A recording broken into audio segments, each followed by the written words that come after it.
দর্শক, আমার পাশে যে ছেলেটি বসে আছে তার নাম হচ্ছে ছাব্বির। ছাব্বির বলেছিল যে আমার বাবা নেই, বাবা মারা গেছে গাড়ি অ্যাক্সিডেন্টে এবং মা আছে।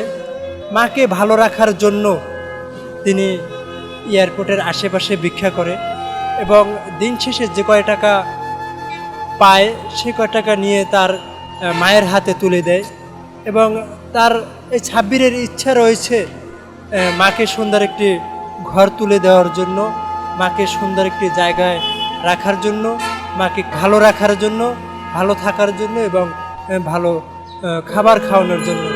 দর্শক, এতটুকু ছোট একটি বাচ্চার আসলে মায়ের প্রতি এতটা ভালোবাসা আসলে কল্পনা করা কিন্তু যায় না। ওর মতন ছোট বাচ্চা কিন্তু এই বয়সে লেখাপড়া করে, খেলাধুলা করে এবং দিনটা কিন্তু বেশ আনন্দে কিন্তু কাটায়। কিন্তু সেই বয়সে আমরা দেখতে পাচ্ছি ছাব্বির নামে আমার পাশে যে শিশুটি রয়েছে ইতিমধ্যে ফ্যামিলির যে একটি বোঝা কিন্তু তার মাথায় নিয়ে নিয়েছে। মাকে ভালো রাখার জন্য আপ্যায়ন চেষ্টা করছে এবং মায়ের প্রতি যে এই ভালোবাসা, আসলে এই ভালোবাসা কার জন্যই বা কতটুকু থাকে।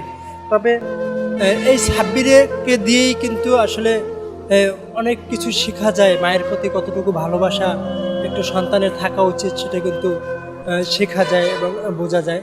তবে ওর প্রতি দোয়া রইল, সেই যে মাকে এতটুকু ভালোবাসে, এত পরিমাণ ভালোবাসে, সেই মাকে যেন ভালো রাখতে পারে, সেই মায়ের যেন সেবা যত্ন করতে পারে এবং মায়ের শেষ নিঃশ্বাসের আগ পর্যন্ত যেন সেই মায়ের খেয়াল রাখতে পারে।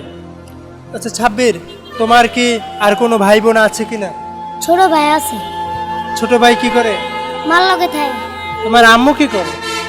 আমার আম্মু মাইন্সের বাইক কাজ করে থাকে। দর্শক, বলেছিল ওর কিন্তু ছোট আরেকটি ভাই আছে এবং ওর মা কিন্তু মানুষের বাড়ি কাজ করে খায়। তবে এখান থেকে আশেপাশে ভিক্ষা করে যে কয় টাকা ছাব্বির পায় সে কয় টাকা নিয়ে কিন্তু তার মায়ের হাতে দেয় এবং সেই মা টাকাগুলো জমায় এবং ওর ইচ্ছা রয়েছে সেই টাকা দিয়ে কিন্তু মাকে একটি ঘর তুলে দেবে। দর্শক, এই ছিল ছাব্বিরের জীবনের চলমান কিছু কাহিনী।